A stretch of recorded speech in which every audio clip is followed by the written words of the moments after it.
दोस्तों, स्वागत है आप सभी का एक और नई इंटरेस्टिंग सी कहानी में। आप लोगों को कहानी ज़रूर पसंद आएगी। आप लोग प्लीज़ कहानी को अंत तक ज़रूर सुनिएगा। चलिए कहानी स्टार्ट करते हैं। अगर आपको ज़रा सा भी अच्छा लगे कहानी तो प्लीज़ कहानी को लाइक ज़रूर कर देना। चलिए कहानी स्टार्ट करते हैं। कर्म एक दिन लौट कर ज़रूर आता है आरो। कर्म का फल एक दिन ज़रूर मिलता है। हाँ, कर्म का फल एक दिन ज़रूर मिलता है। और वो फल जिस दिन मिलता है ना आरो, उस दिन वो फल सिर्फ अकेले को नहीं मिलता, बल्कि उस फल में भागीदारी तुम्हारे अपनों की भी होती है। और आज देखो वही फल कैसे तुम्हारी बहन को मिल रहा है। तुम्हें याद है आरो, एक दिन उसने तुमसे पूछा था, मेरी जगह अगर तुम्हारी बहन होती तो तब क्या कहते तुम? याद करो आरो। भरोसा है तुम्हारी याददाश्त इतनी भी कमज़ोर नहीं हुई होगी कि तुम उसे याद न रखो, उसकी बातों को याद न रखो। लड़के की आंखें सिकुड़ आई थी। चलो मैं ही बता देती हूँ। उस लड़की ने कहा था, कहा नहीं था, बल्कि उसके दिल की तड़प उसकी ज़ुबान से निकली थी आरो, बद्दुआ बनकर, कि अगर यही सब किसी ने तुम्हारी बहन के साथ किया होता तब क्या करते तुम?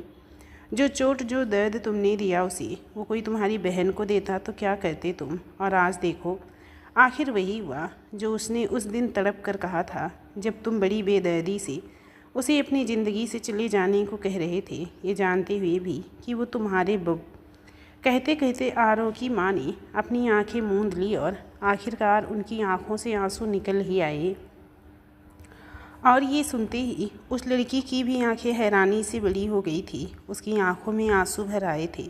वो आश्चर्य से अपनी माँ को देख रहा था। सदमा लगा ना कि ये सब मैं कैसे जानती हूँ। सब जानती हूँ मैं आरो, तुम्हारा और उसका एक एक सच जानती हूँ मैं। क्या किया तुमने उसके साथ सब बताती हूँ मैं। और जो उस समय तुमने उसके साथ किया था ना आरो, वही चीज़ देखो आज फिर से घटित हुई। बद्दुआ कभी खाली नहीं जाती आरो, बद्दुआ कभी खाली नहीं जाती। एक बार दुआ खाली भी चली जाए पर बद्दुआ कभी खाली नहीं जाती। और सच कहूँ तो ये सही भी हुआ तुम्हारे लिए, बल्कि हमारे लिए, ताकि इसी बहाने तुम्हें तुम्हारी सच्चाई तो नज़र आए। और सच्चाई ये है, देखो तुम। कहती हुई वो महिला एक प्रेग्नेंट लड़की की ओर इशारा करती है। आरो ध्यान से उसे देखता है और अपने सामने बेड पे बेहोश लेटी हुई लड़की को देख उसकी ज़ुबान से निकलता है, रिया। और वो दौड़कर उसके पास जाने लगता है। रिया रिया कहता हुआ उसे उठाने लगता है, पर रिया अभी भी बेहोश थी। हाँ रिया, छोड़ दिया उसके पति ने इसे आरो, बिल्कुल उसी स्थिति में जिस स्थिति में तुम इशिका को छोड़ आए थे। जैसे जैसे वो महिला उस लड़की से कह रही थी, वैसे वैसे वो लड़का अपने आंसू से डूबी आंखों से ख्यालों के समंदर में गोते लगाने लगा था। उसकी आंखों से आंसू बहकर उसके काले कोट में कहीं जाकर छुप जा रही थी, जो बाहर से किसी को दिख तो नहीं रहा था, पर उस लड़के के सीने को अंदर तक भिगो दे रहा था। उसकी माँ की कही हुई बात उसके कानों में शीशे की तरह पिघलकर चोट पहुँचा रही थी। और वो लड़का वहीं घुटनों के बल ज़मीन पे बैठकर अपने अतीत में कहीं खो सा गया था। उसे वो लड़की याद आने लगी थी जो उसके जहन से कभी जा तो ना सकी, और अब तो अचानक ही उसकी ज़िंदगी में उथल पुथल मचा दी थी। उसकी बातें, उसकी मुस्कान, उसका आकर यूँ अपने पीछे लग जाना और कहना, कभी साथ नहीं छोड़ूंगी तुम्हारा, सब याद आ गया था उसे। उस एक पल 6 साल पहले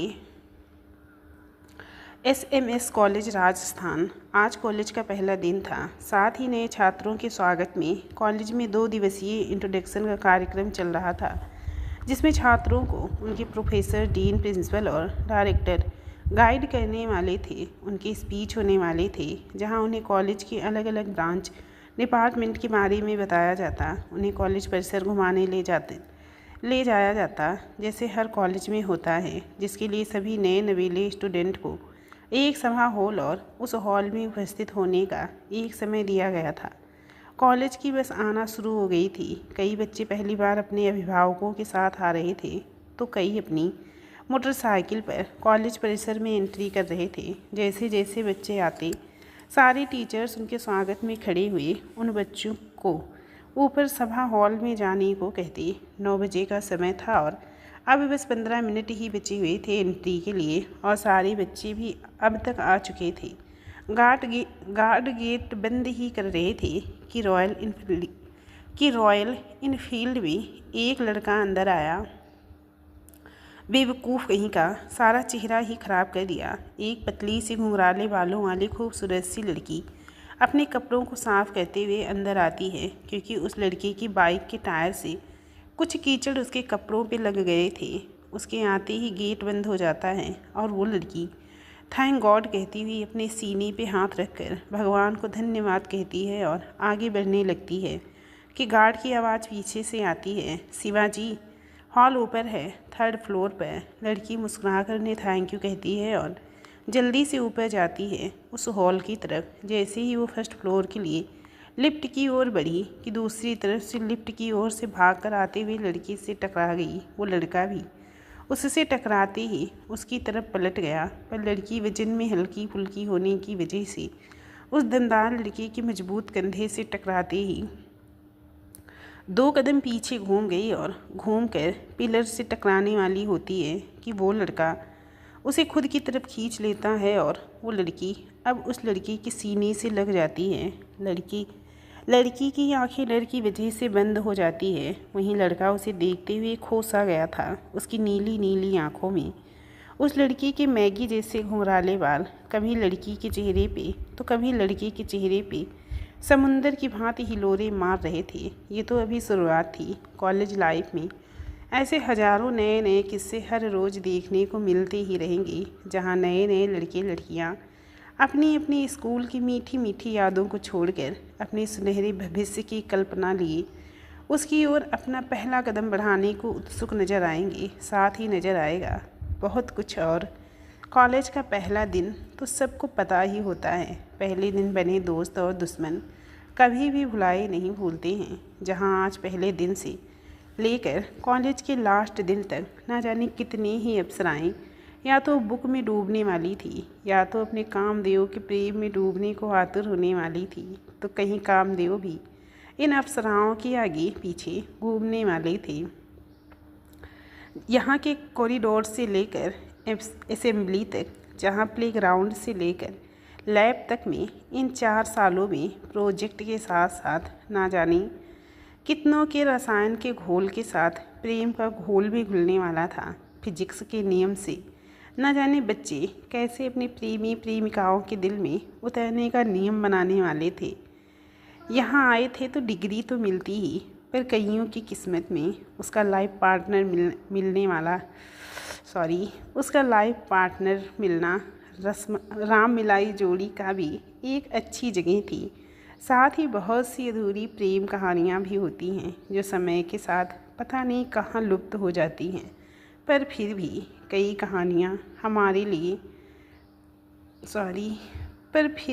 कहानियाँ हमेशा के लिए सबके दिलों में जगह बना लेती हैं।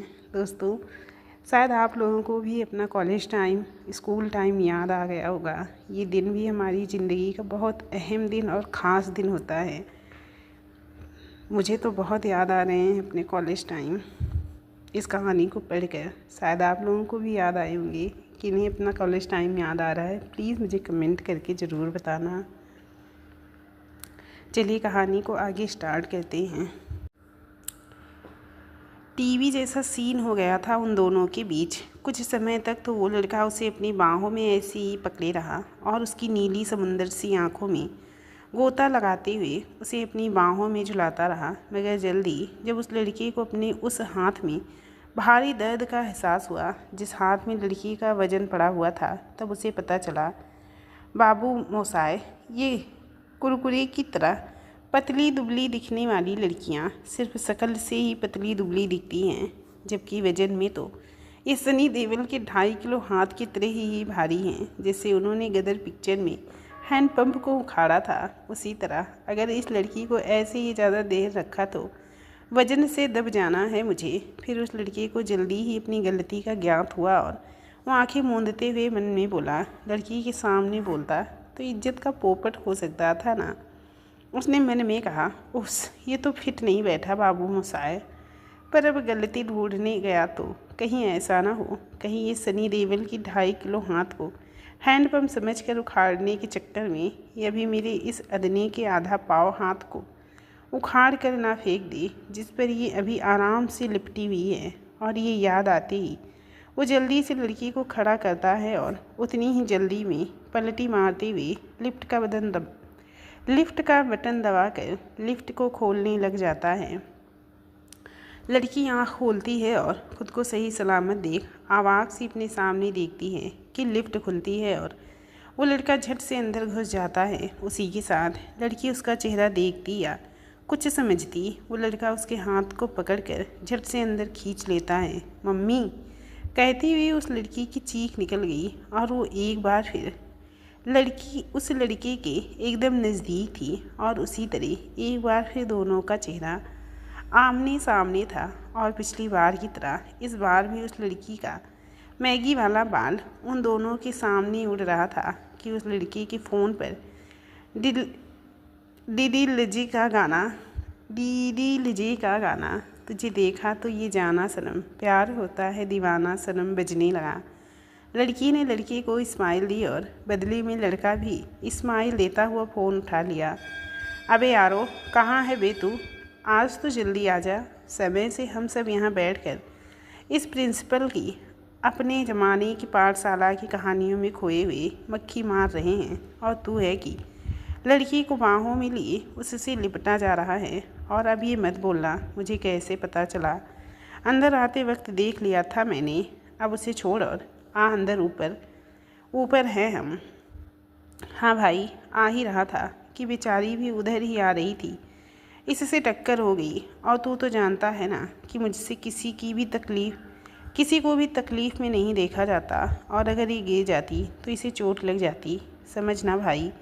अभी भी आते आते एक मोहतरमा को भी गिरने से बचाया है मैंने कि वो जल्दी अंदर आएँ। और अब देख मैं ही लेट हो गया। जैसे ही आरो ने गिरने वाली बात कही वो लड़की जो अब तक उस लड़के को देख रही थी वो अब घूर कर उसे देखने लगी क्योंकि वो लड़की वही थी जिस पर आरो की बुलेट से अंदर आते वक्त कीचड़ के छींटे लग गए थे। लड़की ने घूर कर कहा, वो लड़की मैं थी इडियट।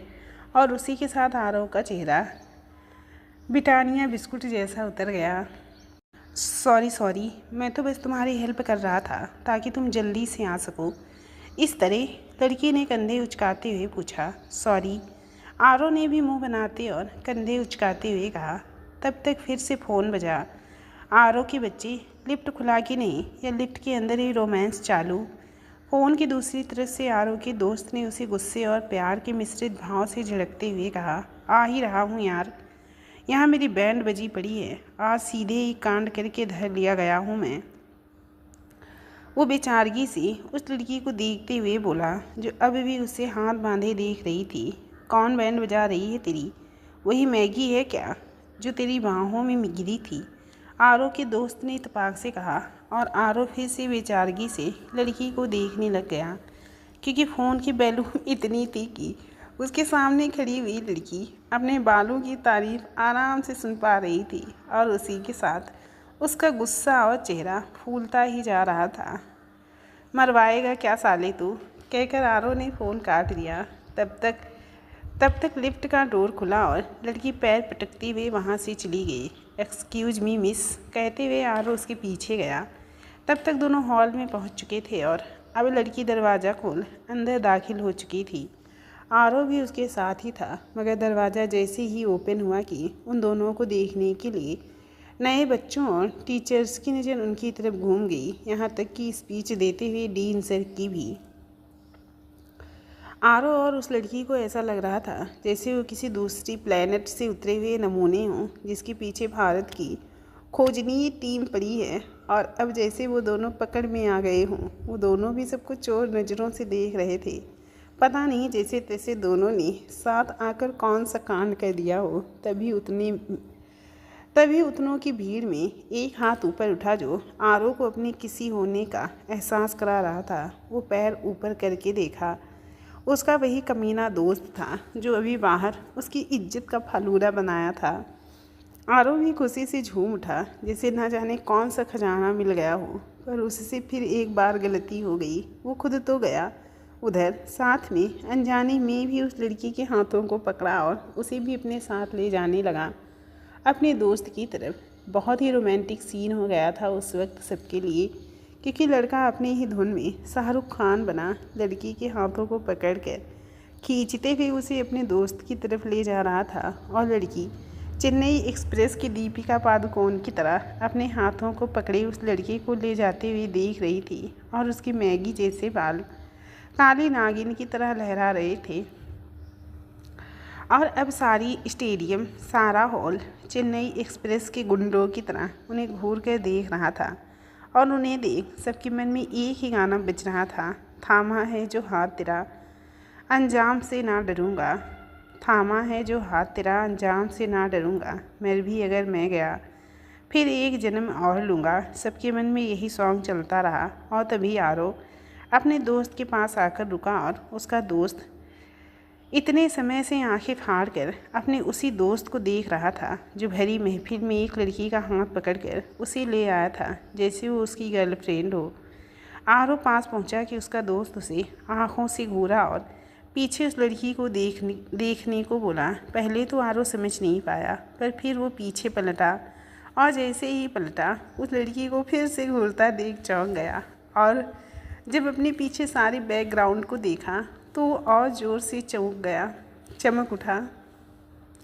इतने लोगों के बीच आज पहले ही दिन क्या कांड करके आ गया था वो। अब तो वो सीधे ही उन 4 सालों के लिए हीरो बन गया था कॉलेज कैंपस का। हर जगह उसके ही चर्चे रहने वाले थे अब, पर उसका ये सपना डीन सर ने तोड़ दिया। आप यहाँ बैठिए, यहाँ उन लड़कियों की रो में दोस्ती यारी बाद में, पहले हमारा लेक्चर सुन लो, डीन सर ने कहा। ये सुनते ही राज उर्फ आरो ने लड़की उर्फ सिमरन का हाथ छोड़ दिया और सिमरन उसे घूरते हुए दूसरी रो में जाकर बैठ गई। आरो भी एक नज़र उसे देखा और वहीं अपने दोस्त के पास जाकर बैठ गया।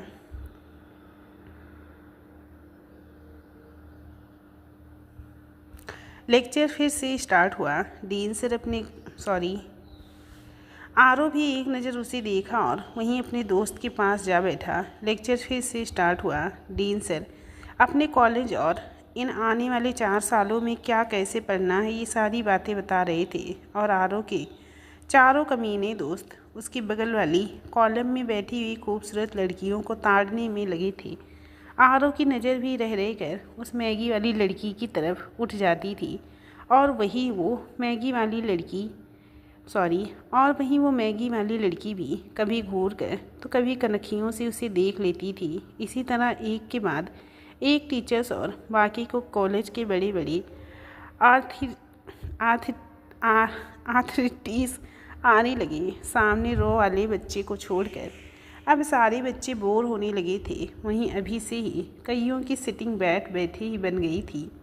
कुछ समय बाद लेक्चर ख़त्म हुआ और सारे बच्चे वहाँ से बुलेट की तरह फुर्र हो गए। वो मैगी वाली लड़की भी जाने लगी। वो कैंटीन तक पहुँची कि आज अपने दोस्तों से भी बेगाना हुआ आरो उसके पीछे आने लगा और उसे कहता है, सुनो तो, आई एम सॉरी यार, कहकर उसके पास आने लगा। लड़की ने उसे घूर कर देखा। तब तक आरो उसके पास आ गया था। उसके बाकी दोस्त भी उसके पीछे उसे बेवफा, दल बदलू, एहसान फरामोश कहते हुए आने लगे थे। आरो अब उस लड़की के साथ था और अब लड़की उसे घूरना बंद करके पूछती है, क्या हुआ, इस तरह मेरे पीछे क्यों आ रहे हो? तो क्या करूँ, तुम तो रुक ही नहीं रही, ऐसे स्पीड में चली जा रही हो, लगता है गुलाटी खा कर गिर जाऊँगा। ओह रियली, देखने से तो बड़े हट्टे कट्टे लगते हो। हाँ यार, देखने से तो लगता हूँ, पर सच बताऊँ आज मैं शिव जी का उपासक हूँ ना, इसीलिए थोड़ा थक गया हूँ, वरना तो मैं। क्या तुम उपासक भी रहते हो? क्यों नहीं रहना चाहिए? आई मीन लड़के ये सब कहाँ सोचते हैं? क्या उन्हें अच्छी पत्नी नहीं चाहिए होती है क्या, या सिर्फ अच्छे पति का बेड़ा तुम लोगों ने ही उठा रखा है? आरो ने उसे शरारत से देखते हुए कहा। लड़की रुकी और उसे एक नज़र देखा, फिर बोली, हाँ ये बात तो है। उसने मुस्कुराते हुए कहा, तो अब तुम मुस्कुरा दी, इसका मतलब तुम मान गई ना?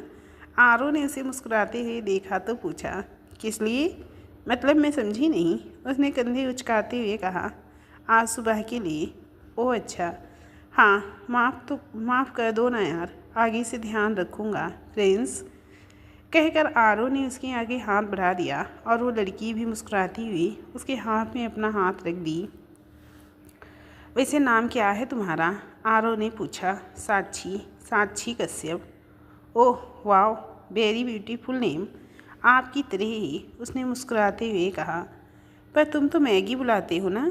वो उसे चलते चलते ही देखते हुए बोली, अरे नहीं, इतनी सुंदर लड़की को कोई मैगी क्यों बुलाएगा? वो साले कमीने मेरे दोस्त ऐसे ही हैं, वो प्यार से कुछ भी बोल देते हैं। आरो ने बात संभालते हुए सिर के पीछे हाथ रखते हुए कहा, हाँ सही कहा, दोस्त कमीने ही होते हैं, इसकी तरह और धोखेबाज भी। कहते हुए पीछे से आरो के दोस्त भी उसके साथ आ धमके।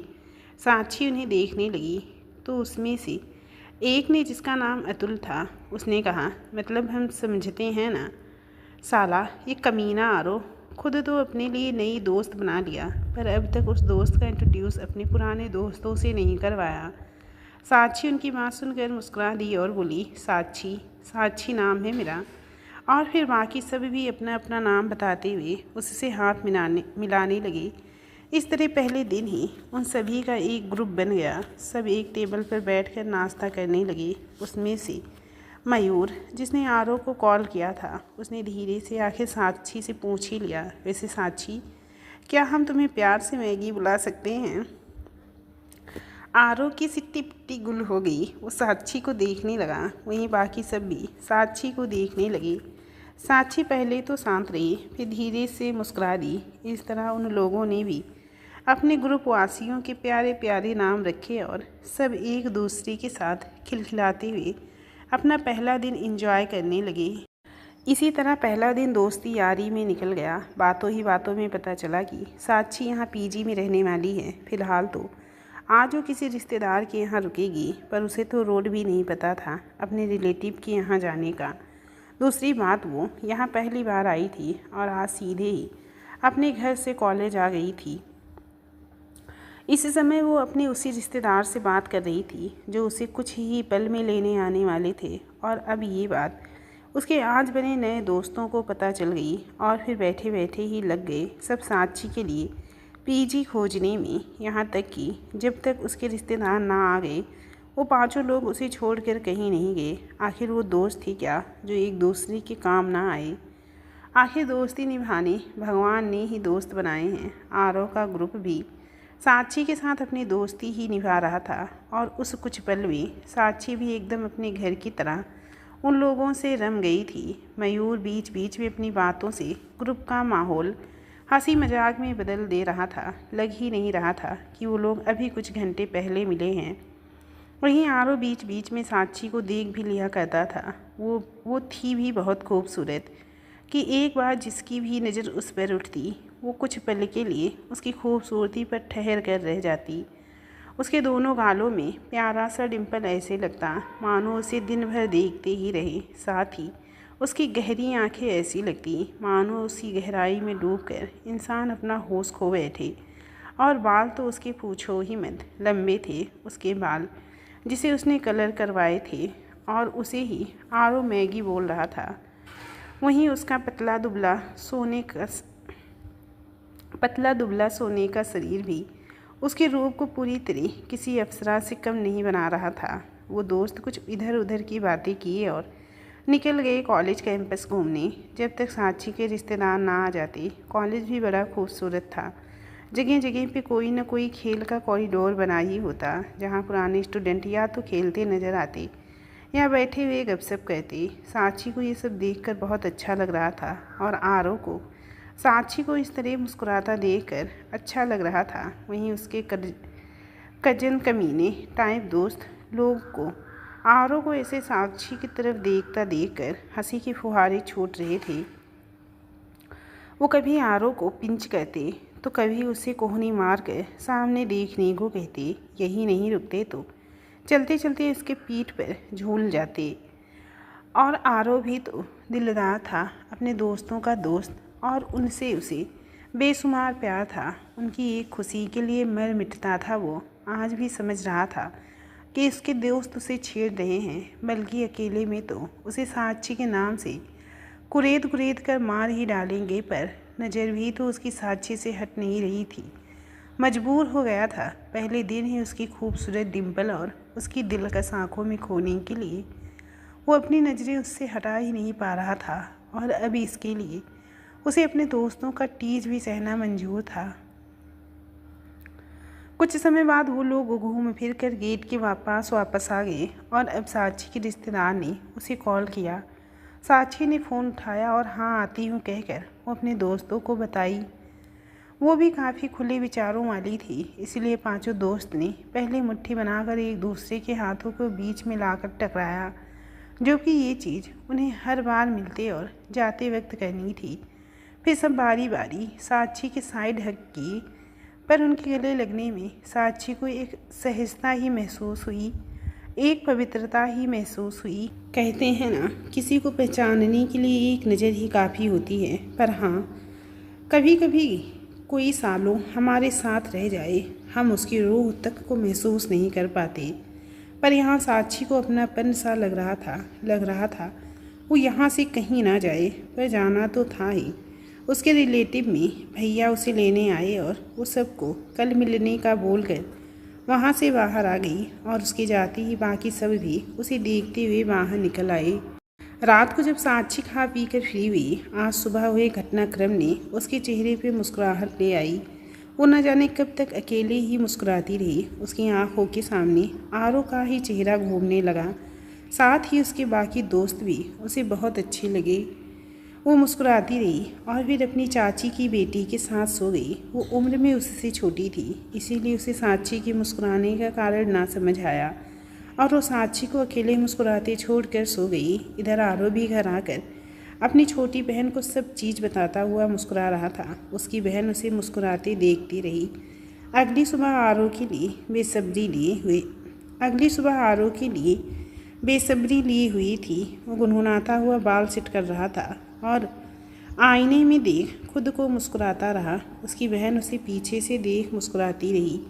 यूँ तो आरो बचपन से ही हैंडसम था, पर बड़ा हुआ तो जिम विम ज्वाइन करने पर उसकी स्मार्टनेस खुल कर दिखने लगी।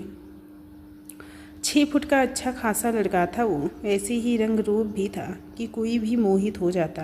वो आईने में गुनगुना रहा था और उसकी बहन मंद मंद मुस्कुरा रही थी। हाँ हाँ, जितना भी सज लो समझ लो, पर लगोगे तो लंगूर ही, कहकर वो खिलखिला दी।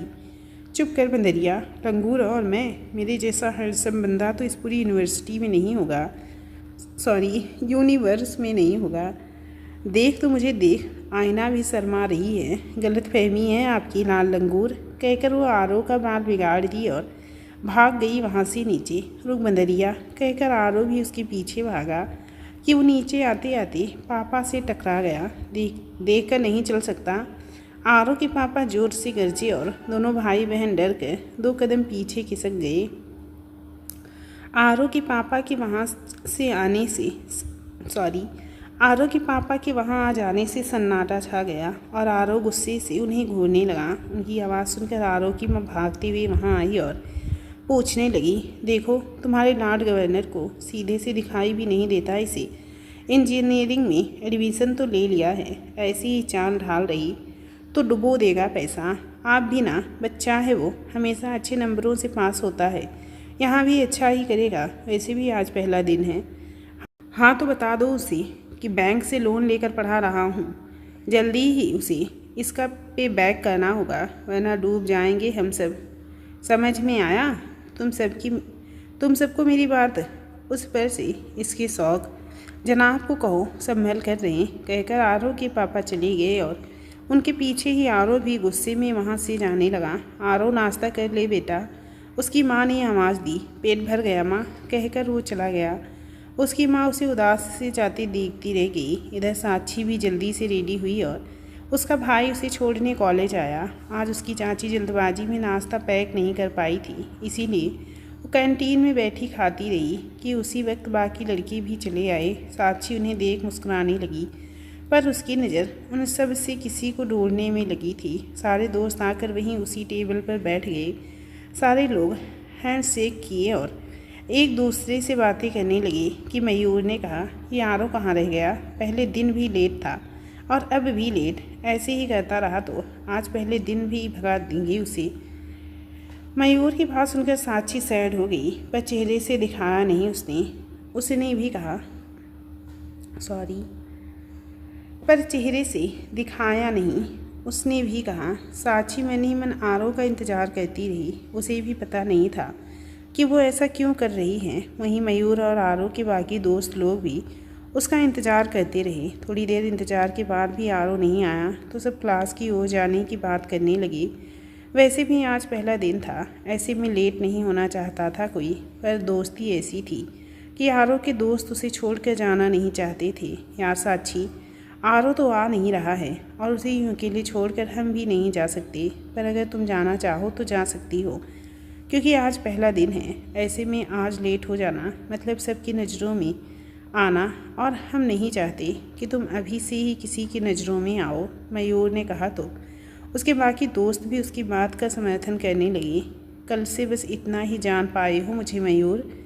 कल ही तो बड़ी दोस्ती के वादे करते थे और आज ही ग्रुप से अलग समझ लिए। साक्षी ने मुंह फुलाते हुए कहा, अरे नहीं साक्षी, मैंने बस इसीलिए कहा ताकि तुम्हें डांट न सुनना पड़े। दोस्ती में ये सब चलता ही रहता है मयूर, कहकर साक्षी मुस्कुरा दी और बाकी लोग भी उसे देखकर मुस्कुरा दिए। तभी पीछे से आरो सड़ा सा मुँह बनाकर आता हुआ दिखा। उसे देख सबको राहत मिली। वो भी वहीं आकर उनके साथ ही बैठ गया। क्या हुआ यार, आज तो पहले दिन ही लेट कर दिया। देख, तेरे चक्कर में हम लोग भी नहीं गए क्लास। उदित ने आरो के आते ही कह दिया। हाँ, तुम्हें कौन सा किसी को रुकने को बोला था, चले जाते ना सब, आरो ने भी गुस्से से कह दिया। और ये सुनकर सब दोस्त एक दूसरे को देखने लगे। वो समझ गए थे कि ज़रूर कुछ बात है, तभी वो इस तरह से बात कर रहा है।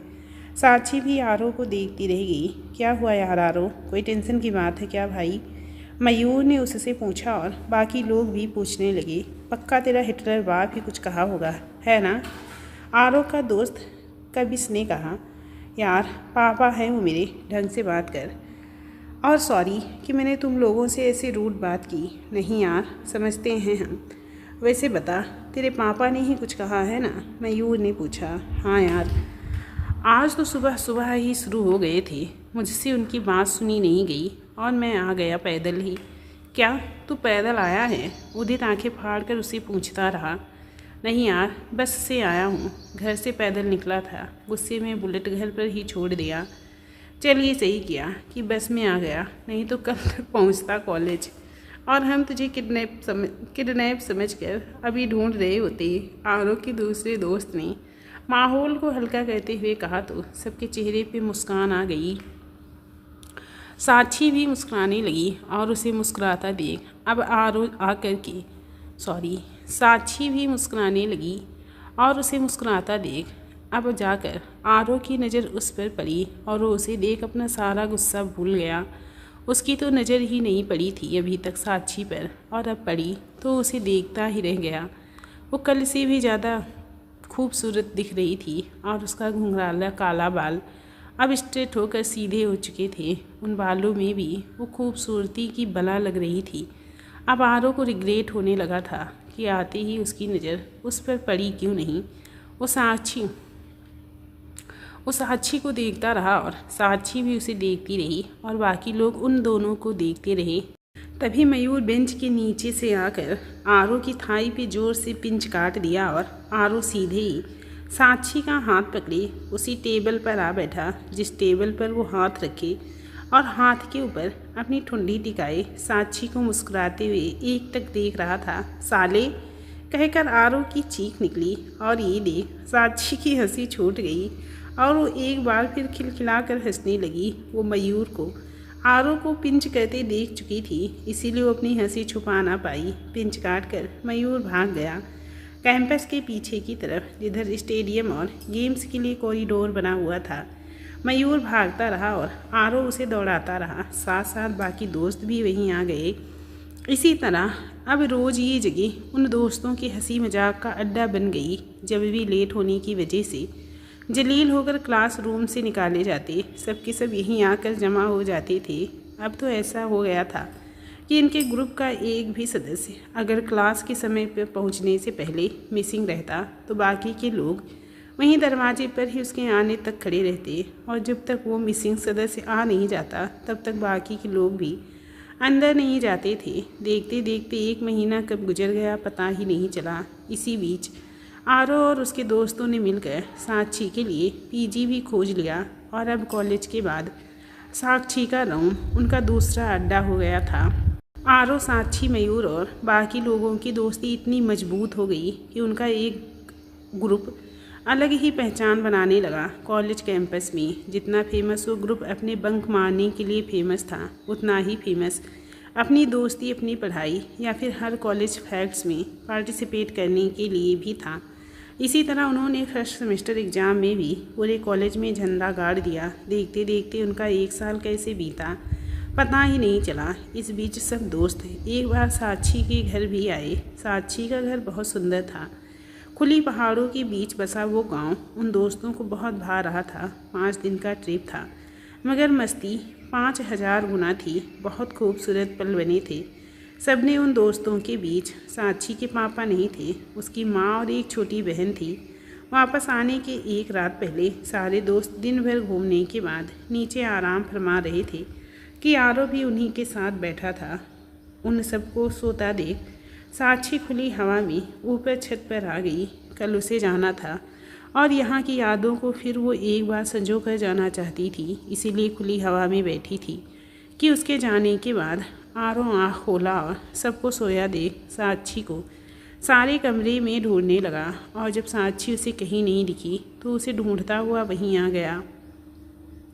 क्या कर रही हो? उसने आते हुए उसे अकेले बैठा देखकर पूछा। साक्षी ने उसे पलटकर देखा और फिर मुस्कुराकर जवाब दिया, खुली हवा में बैठकर इन वादियों का मज़ा ले रही हूँ।